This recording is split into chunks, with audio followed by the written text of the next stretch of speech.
Hi guys, I just wanted to show you the Plannerisms Planner for 2016. So if you don't know anything about the Plannerisms Planner, I will post a link below to the Plannerisms blog, which is Laurie's blog. She has designed her own planner, and for a few years she has been selling them through companies that have made them for her. But she's changed company this year, so for 2016 they're different than the ones that you might have seen before. Instead of them being one booklet, they are like one actual normal looking diary planner, and they are now individual booklets, so they are slightly different, and I will show you how they look. This is what I'm going to be using for my planner for hopefully the whole of 2016, although I don't know. It's like a traveller's notebook. It's a leather traveller's notebook kit from Leather for Craft, and I may change out the cover because this is just one of the colours that I like from them, so I may buy more and change it out. I'm not going to do a setup video of my actual planner because I haven't finished setting it up, but I'm going to show you what the Plannerisms Planner looks like and how I have modified it. So it comes in 3 booklets. They are A5 size, which is lovely because before they were the American half letter size, which is narrower and taller than a normal A5 booklet. If you're in the UK or other parts of the world that use A5 or A4 paper folded in half, you'll know what I mean. And if you're in the US, you are used to US paper sizes, but here in the rest of the world we aren't, so it's nice to see the proper A5 size. There's 2 different options for you to purchase. You can purchase the whole set, which has a cover, not like this one. This one isn't the X17 brand. And 4 booklets, which is the month on 2 pages, the 2 halves of the year on the weekly pages, and a dot grid notebook.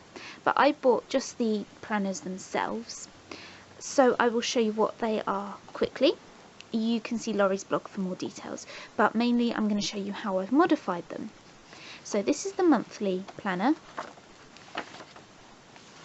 It's got personal information page, which I haven't filled out, 2016 and 17 dates, then a year planner, and then the goals in 2016 spread.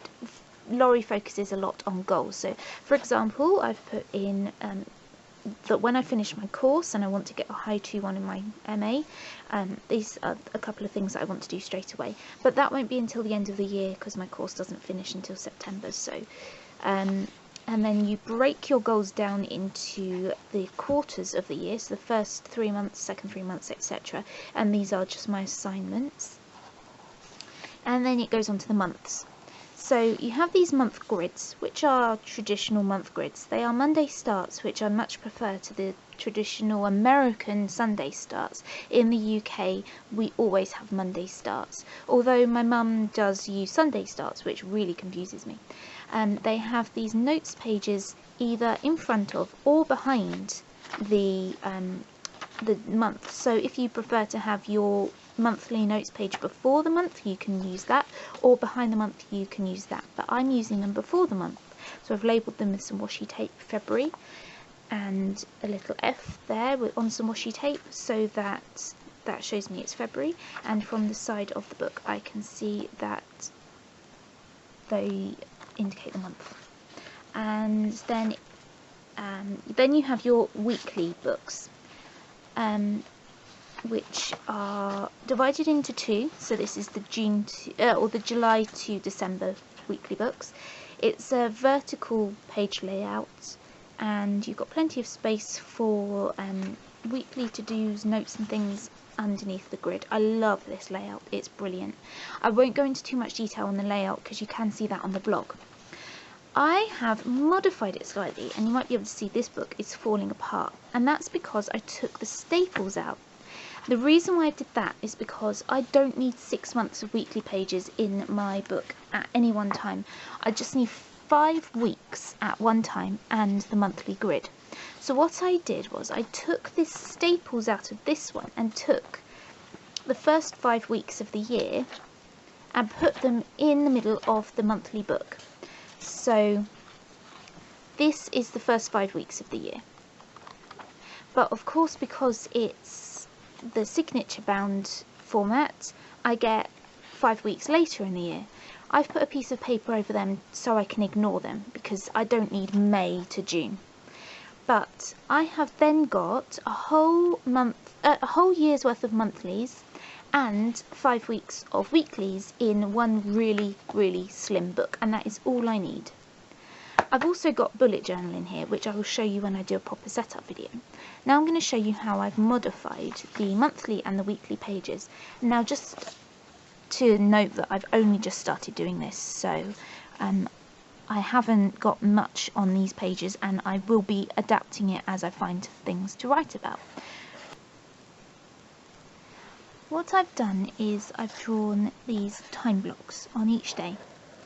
So from 8 till 8 I have got a box to indicate 1 hour, and what I can do is, if I have a whole hour appointment, I colour in the whole box in black. If I have a half-hour appointment, I just draw a line halfway down and colour in the relevant half. If I have a quarter-hour appointment, I just draw a quarter of the box and colour that in. And that is a really quick way of showing me that I am not available during that time. And I've drawn in the times in pencil for the remainder of the day so that I can see when I am free.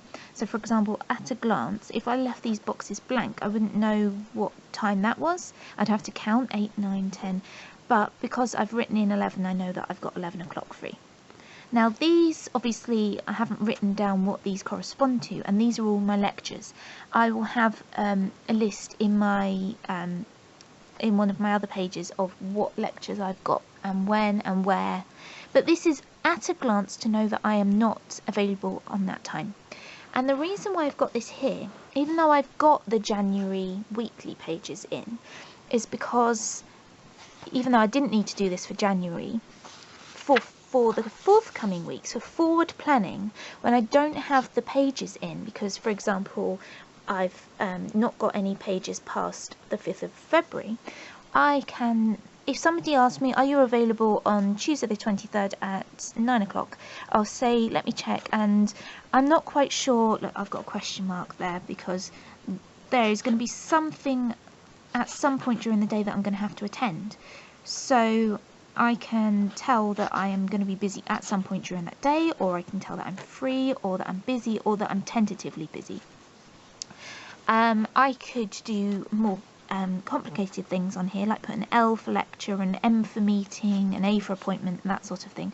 But basically I know that I am not available when it's black, and I'm tentatively not available when it is grey, and then when it has just got the number, I am available. I have put in the major days, events, deadlines, things like that. Obviously I'll put in anything else that I need to on here. I may put my monthly to-dos, like the recurring tasks, but I'm not sure whether I'm going to do that, or maybe do that here or some other device, but that is all something that I can modify as and when I need to. And I've done basically the same thing for the weeks. So if I flick to the middle, I'm going to put tabs at the bottom here to say week, day, month, so that I can flip to them easily. I've drawn in corresponding to the exact same thing in the monthly when I'm available during the week. And then if I have an appointment that is not a lecture, because if I've just blocked it out like this and not written anything down here, I know that it's a lecture. What I might do is have a special thing on there if it's not in the normal building that I'm in for my lectures on campus. Because basically, if I know on Tuesday at 12, I don't have to know what lecture it is. I just go to my department and sit down, and I don't need to know exactly what lecture it is. But if it's in a different department and I go to the wrong building because I'm going to my normal building, that's a problem. So I might have a symbol that I draw over this, or a colour or something to indicate it's in a different building. But if it's something that's not a normal lecture, or something that's outside of these times, I'm going to write it on here, like 9 o'clock, blah blah blah blah. And then the rest of what I'm writing on these weeklies is just normal stuff, like to-dos, just normal things. And down here I'll write my to-dos and what I'm focusing on with my work, TV programs that I want to watch. I might start having my meal plans on these, in these columns, but I might have them down here. I haven't decided, but it's all work in progress, and I will modify it as I think of new things. And then I can use this top bar for things that fill it, that are applicable to the whole week. So that's basically it. I am going to do a video on the whole book when I finish setting it up, but I haven't written anything in here except for the word contents, and I've only done like 1 or 2 days bullet journal in there, so haven't really got anything to show you. Right, so thank you for watching.